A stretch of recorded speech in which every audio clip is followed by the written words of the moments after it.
सुकून की तलाश और हकीम पुरसुकून। दुनिया का हर इंसान किसी न किसी सूरत में सुकून का मुतलाशी है। कोई जंगलों की खाक छानता है, कोई मौसीकी के सरों में पनाह लेता है, तो कोई नींद की गोलियों का सहारा ढूंढता है। करीम बख्श का हाल भी कुछ मुख्तलिफ न था। वो घर में बीवी बच्चों के शोरो गल से इस कदर आजिज था कि अक्सर नदी के पल पर जाकर बैठ जाता और लहरों के सकूत में अपना सकून तलाश करता।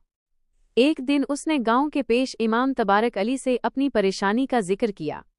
तबारक अली ने मशवरा दिया, मियाँ, सुना है पड़ोस के गांव केसरगंज में एक बड़े तजर्बाकार मुआलिज हैं जिन्हें लोग हकीम पुरसुकून कहते हैं।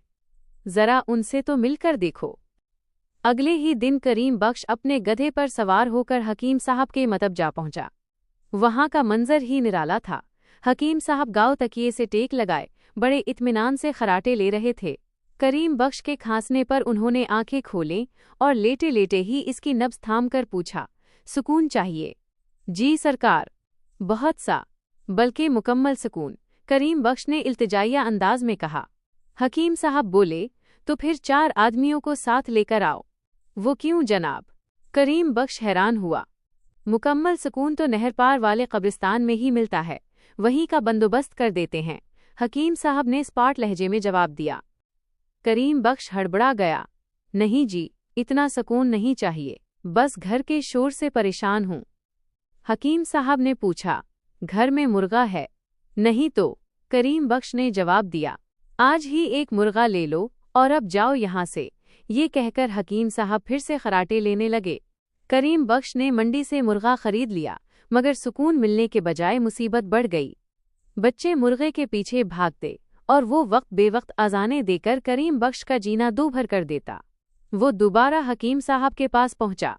हकीम साहब ने ऊँघते हुए कहा, अब एक कुत्ता ले आओ। हुक्म की तामील हुई। सुलेमान पहलवान से कुत्ता खरीदा गया, मगर अब घर में मुर्गे और कुत्ते के शोर ने तूफान बर्पा कर दिया। करीम बख्श का बचा खिंचा सुकून भी गारत हो गया। वो तीसरी बार रोता हुआ हकीम साहब के पास हाजिर हुआ। हकीम साहब ने अंगड़ाई ली और पूछा, घर में गधा है? करीम बख्श गुस्से से बोला, हकीम साहब, मेरे सिवा तो कोई गधा नहीं। हकीम साहब ने सख्ती से कहा, जाओ, एक तंदुरुस्त गधा लेकर आओ। अब तो घर चिड़िया घर बन गया। रात भर जानवरों के शोर ने मोहल्ले वालों को भी इकट्ठा कर दिया। सब ने मिलकर करीम बख्श को बुरा भला कहा कि तुमने हमारा सुकून भी बर्बाद कर दिया है। आजिज़ आकर करीम बख्श फिर हकीम साहब के पास दौड़ा। हकीम साहब ने करवट बदलते हुए कहा, पहले गधा वापस करो। करीम बख्श ने गधा आधी कीमत पर बेचा तो उसे एहसास हुआ कि शोर कुछ कम हुआ है और उसे थोड़ी नींद आई। अगले दिन हकीम साहब ने कुत्ते और फिर मुर्गे से भी पीछा छुड़ाने का हुक्म दिया। जब सब जानवर रुखसत हो गए तो करीम बख्श को घर में अजीब सा सन्नाटा और सुकून महसूस होने लगा। वो आखिरी बार हकीम साहब से मिलने पहुंचा। इस बार हकीम साहब सफ़ेद शेरवानी और मखमल की टोपी पहने बहुत हशाश बशाश बैठे थे। करीम बख्श ने बताया कि अब हालात बेहतर हैं। हकीम साहब मुस्कुराकर बोले, अब एक आखिरी काम करो, बीवी बच्चों को भी मेके भेज दो और उनसे भी पीछा छुड़ाओ। ये सुनते ही करीम बख्श का पारा चढ़ गया। वो चीख कर बोला, हरगिज़ नहीं, मैं अपने बीवी बच्चों के बगैर एक पल नहीं रह सकता। मेरी सारी खुशियां और रौनक उन्हीं के दम से है। उनके बगैर तो घर काटता है। अब मुझे एहसास हुआ है कि मेरे घर में तो पहले ही मुकम्मल सुकून था। हकीम साहब ने मोहब्बत से करीम बख्श के सर पर हाथ फेरा और समझाया, करीम बख्श, ये सब तुम्हारे इलाज का हिस्सा था।